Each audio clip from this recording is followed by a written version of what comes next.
Early voting is underway in Ohio. How the redistricting battle is impacting how you cast your ballot.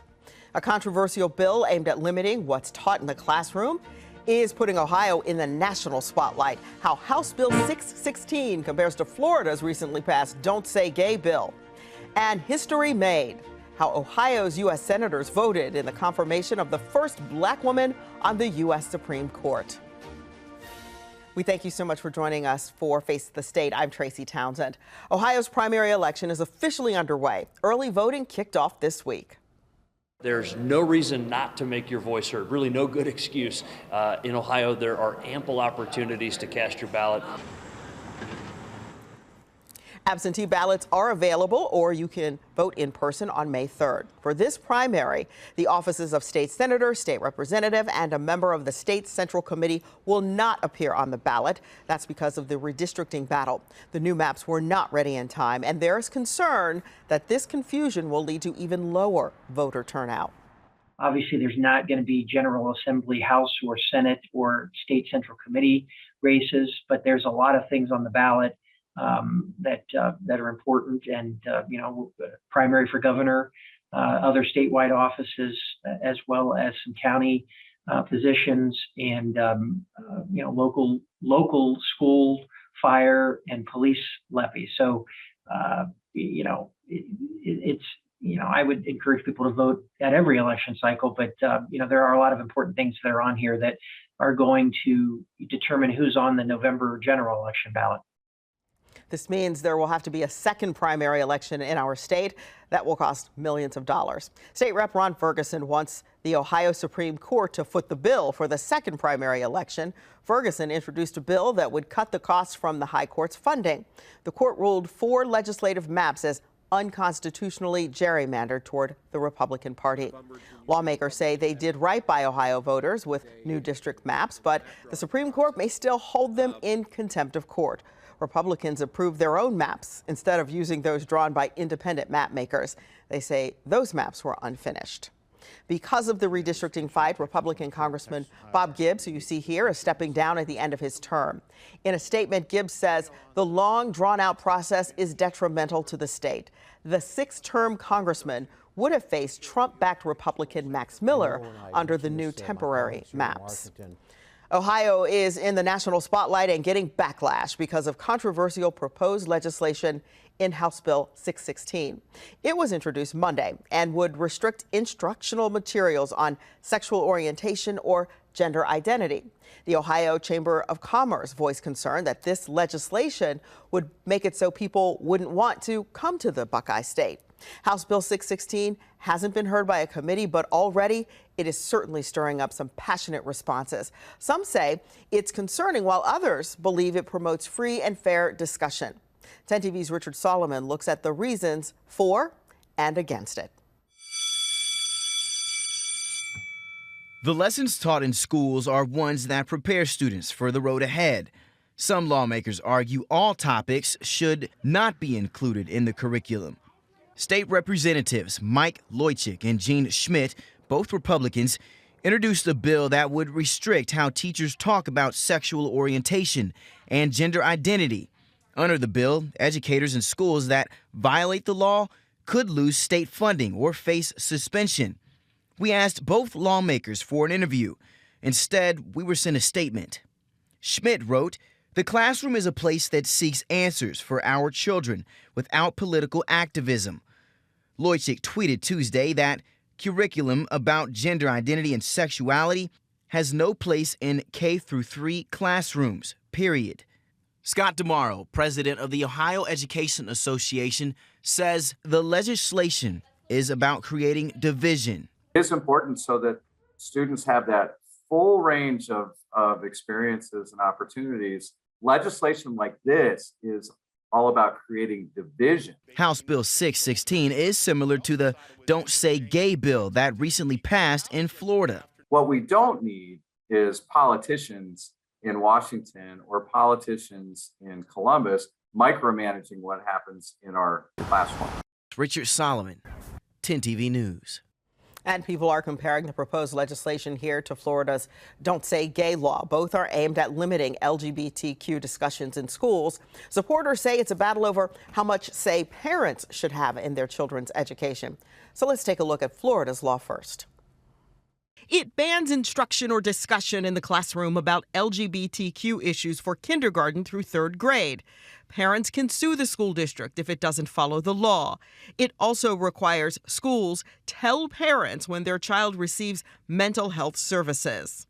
Ohio's House Bill 616 also bans discussion on instructional materials about sexual orientation or gender identity for K through third grade. But Ohio takes it a step further and restricts classroom discussion about those topics for grades 4 through 12, stating the content must be age appropriate. But the bill doesn't define what is age appropriate. Second, the bill would also add language that would ban divisive or inherently racist concepts, including critical race theory, intersectional theory, diversity, equity, and inclusion learning. And third, it would allow members of the public to file complaints and sue school employees. If you want to read the Florida law and what's in the Ohio proposed legislation, we have a link to both at 10tv.com under featured links. And remember, that Ohio bill is only a proposal at this point. It still needs to go through several committees. We'll continue to watch that. Ohio House Bill 327 is another bill that would ban teaching or promoting, quote, divisive concepts, end quote, which includes ethnicity and race. Opponents say the bill would put a stop to equality efforts and could hurt public health in Columbus.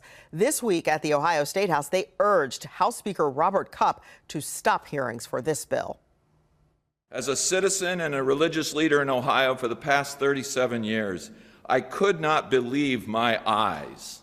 I couldn't believe that this is something that my legislators, my representatives, my fellow Ohioans, and in many cases, my fellow Christians would even offer or consider in any way, shape, or form, let alone think of passing as law. State Rep. Sarah Fowler Arthur, who sponsored the bill, argues if the bill is enacted, becomes law, it would help eliminate institutional racism in Ohio. On this vote, the yeas are 53, the nays are 47, and this nomination is confirmed. History was made on Capitol Hill this week when the Senate voted to confirm Judge Ketanji Brown Jackson to the U.S. Supreme Court, making her the first black woman to sit on the high court. The vote was bipartisan. 3 Republicans voted yes with the Democrats. Ohio senators were split on the nominee. Democratic Senator Sherrod Brown met with Judge Brown Jackson before the vote and afterward announced he would vote for that history-making confirmation. Republican Senator Rob Portman voted against it, citing fundamental differences in judicial philosophy. This historic confirmation is something that Ohio Supreme Court Justice Melody Stewart says has been a long time coming. There was an underlying rule for a lot of kids that those are positions that are not for us or that we can't do, or that we generally, people who look like us, don't do. And as many doors as we kick in so that people coming behind us can see that the whole gamut of possibilities are open to you, then that's better overall for us and for our children. A change in Medicaid coverage kicked in this month. The change is to help new moms. We'll take a look at how expanding postpartum coverage will save lives. 10 Investigates exposed a loophole in an Ohio law that makes it harder to go after catalytic converter theft rings. Now, local law enforcers are pushing for change at the State House.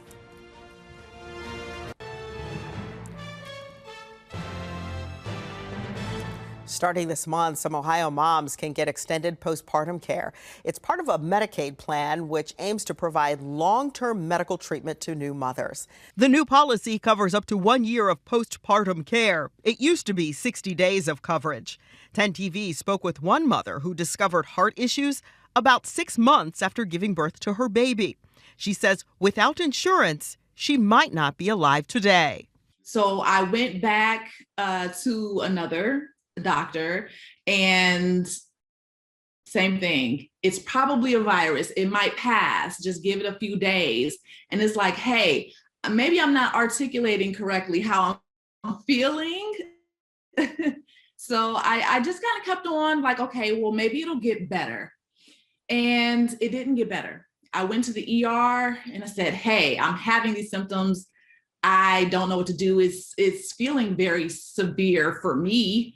I'm typically a healthy person, and nothing. I didn't get any answers. So finally, I was to the point where I couldn't walk to my bathroom. Walking to the bathroom a few feet away was a chore for me. I couldn't lift my daughter, who was 6 months old at the time. It was so bad. And I finally said, hey, I need to make an appointment. It was Thanksgiving week. There were doctors out of town, you know how the holidays are. And they said, there's only one appointment available. It's in 20 minutes. Can you make it? Now I could barely walk at that time. I could barely walk. And I struggled out of the home, made it to the appointment, and almost right away, the doctor picked up on what was going on with me. Just by looking and seeing how I was breathing. Marion was ultimately diagnosed with peripartum cardiomyopathy, which is a weakening of heart muscles. The American Heart Association reports heart problems are the #1 killer of new moms. Experts say the Medicare policy change will also help reduce disparities seen in Indigenous and Black populations. Unfortunately, we were talking before about how unfortunately, there's a healthcare disparity in our country. The rates of maternal death within the first year of delivery, the rates of, unfortunately, babies dying within the first year of delivery are too high. They're higher than so many other civilized countries. They're too high in the sense that African American or Black patients, they're about 3 times more likely to die during that first year compared to white patients, which is completely unacceptable. And this is another way that we can go ahead and provide additional care and resources so that we can prevent these deaths and help promote life for these patients. Medicaid covers about 52% of births in our state. Here's what will be covered under the new policy: postpartum depression, substance use disorder, and cardiac conditions. For a full list of the things the conditions cover, just head to 10tv.com/featured links. Lawmakers in the Ohio House are considering a bill that would close a loophole when it comes to selling stolen catalytic converters. Ohio is right now ranked 8th in the nation for catalytic converter theft. Ohio law only allows one person to sell 1 catalytic converter per day at the scrapyard. But if you form a business, you can sell as many converters as you want. Well, this week, the House Criminal Justice Committee heard testimony from local detectives about a bill that is aimed at fixing that issue. And the issue with this is once you register as a vendor or LLC, we in law enforcement can no longer track you. Ohio law enforcement hands are tied. Thefts of catalytic converters are happening more frequently than ever before, and most parts can't be traced because they lack identifying characteristics, and scrap metal dealers are buying cut-off converters without restriction. Moreover, when law enforcement does catch one of these thieves, we're unable to get proper justice with deserving felony crimes. House Bill 408 would make it so you have to prove ownership to sell a catalytic converter. 10 TV will be sure to keep you updated on how that legislation progresses. A House bill to crack down on online pawn shops is now law. Governor Mike DeWine signed the Informed Consumers Act. It requires third-party sellers to disclose information such as names, email addresses, or business tax ID numbers, and online marketplaces to verify sellers on its platforms. The goal here is to prevent stolen products from retail stores or warehouses from selling online. State Rep Haraz Ganbari says this also gives law enforcement a tool to fight organized crime rings. What we've seen is there are a lot of law enforcement officers that are spending an inordinate amount of time investigating a lot of these different crimes. But again, if you are closing the loopholes, if you are making it more difficult for the criminals to prey on our folks, at the end of the day, I want to make sure that this is a signal. Find a new profession. Become a productive member of society where you're not having to prey on innocent folks, where you're not having to take advantage of folks in order for you to get a leg up. Intel coming to Ohio is viewed as a big win by leaders in our state, but homeowners who built homes in this rural part of Licking County say the idea of Intel building just beyond their back doors is unwelcome news. They told reporter Kevin Landers how they see it. One by one, neighbors came. We've been here 23 years. Homeowners. We're losing our lifestyle. Looking to vent. We moved out here because it was a country setting. We had cows and corn for neighbors. About Intel's plan to build near them. Now we'll end up being surrounded by what I call a concrete jungle. I'm excited about what it's going to do for Ohio and for our country. I'm just not excited about being the Bermuda Triangle in the middle of all of it. This farmland will become Intel's $20 billion semiconductor plant along with its suppliers. It's being rezoned from agriculture into a TMD, or Technology Manufacturing District. New Albany has promised residents a minimum 100-foot building setback from any resident. If the building will exceed 65 feet in height, the minimum required setback increases to 300 feet. The city is adding landscape mounds with a mixture of trees to provide an opacity of 75%. It's not going to be a barrier to sound, and it's not going to be a barrier to light. All of the reasons we moved out here are kind of being stripped away. Homeowners want to know why Intel isn't buying their homes or tearing down others like they did elsewhere around the project site. These homeowners, many of whom have lived here for more than 2 decades, fear once Intel begins construction, their homes will lose value. We're kind of victims. Collateral damage is what it feels like at times. New Albany responded by saying, "We don't believe the project will negatively impact nearby property values. The experience at other Intel sites indicates responsible growth that actually benefits property values." Intel's plan to develop just beyond this tree line won't happen all at once, but it's what the company will do in the future that has homeowners who live just on the other side worried. With our home size and our acreage, we will have to go at least a half an hour out and pay $1 million. You can't get what we have here. Kevin Landers, 10 TV News. And we did reach out to Intel for comment, but did not hear back. The company expects to start chip production by the year 2025. The semiconductor plant would generate more than 20,000 jobs in the state. Still to come this morning, closure recommended, and the news has Ross County veterans scrambling. It becomes a problem because most veterans, when they get out, their support system is their family. After the break, we hear from the VA hospital and Chillicothe about the recommendations and break down what the change could mean for veterans. Plus, don't say autism awareness. Advocates say it's time to move ahead, move on. How they say we can all be a part of the new movement.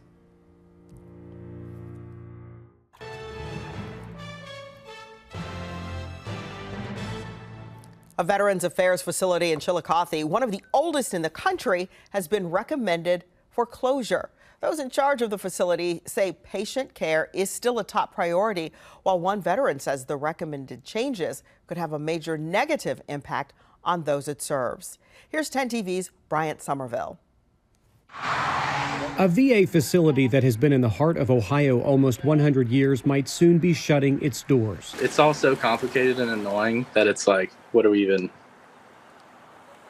why? Like, why? Nathan Connick served in Afghanistan with the 82nd Airborne Division in the U.S. Army. It was during a jump. He says he was hurt. It started a long road with back pain and mental health issues. He's been going to the Chillicothe VA Medical Center the last year and a half. Do you think, after reading these recommendations, veterans' best interests are at heart? Not in Southern Ohio. After a nationwide assessment of all 171 VA facilities across the country, it has been recommended to, among other things, close the historic VA campus, build an 80-bed community living center in the Circleville area, move 80 beds to Dayton, along with inpatient mental health services, and build a multi-specialty clinic in Chillicothe. There's time right now for some changes to be made. Stacia Ruby is the public affairs officer. To her right, Diane Garber-Caldwell. She is the facility planner. They say specific plans, if the recommendations were to be approved early next year, have not fully been developed. What they do know, it is no reason for veterans to panic. Even with these recommendations, the Department of Veterans Affairs and its VA services is not leaving the Chillicothe area completely. They say care is still the primary mission for the more than 20,000 people it serves in 17 counties.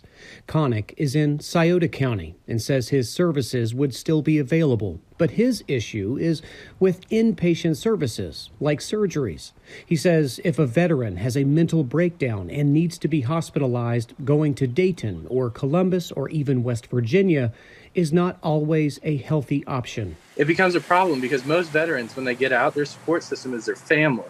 Garber-Caldwell and Ruby want veterans to know, regardless of what happens, they will never have to re-enroll in VA health care, and that being enrolled entitles them to health care across the country. We want them to continue with that security that we're here for them and that we're going to do everything we can to continue to be here for them. In Chillicothe, Bryant Somerville, 10 TV News. And Stacia Ruby says if people want to speak in agreement or disapproval of the recommendation, they need to talk with their state leaders. In January, the recommendations will go to President Biden's desk. Congress should vote on it by the end of next March.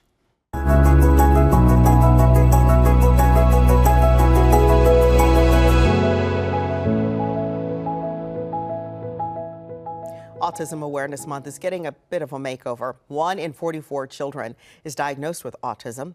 Advocates say it's likely we're all touched directly or indirectly by the disorder in some way.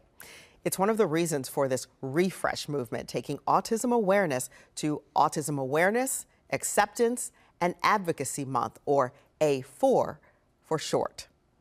I'm a mother of a 10-year-old daughter with autism, and 7 years ago, when she received her diagnosis, it changed our whole life. Sarah McClary is not just a parent advocate. She's also a board-certified behavior analyst for Hope Ridge Autism Therapy.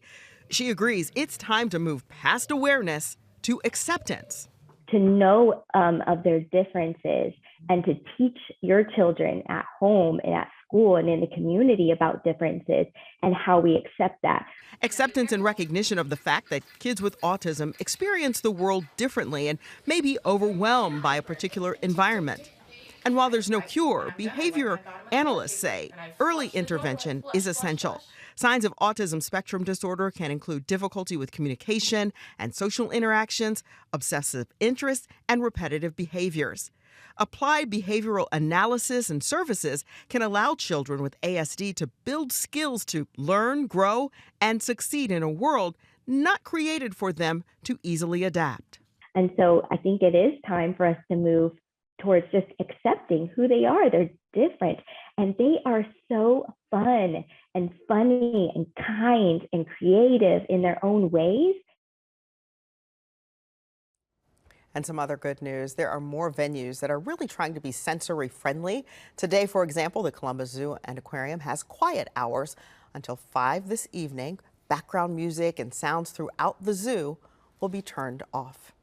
Well, we certainly thank you for joining us here on Face the State today. Have a great week.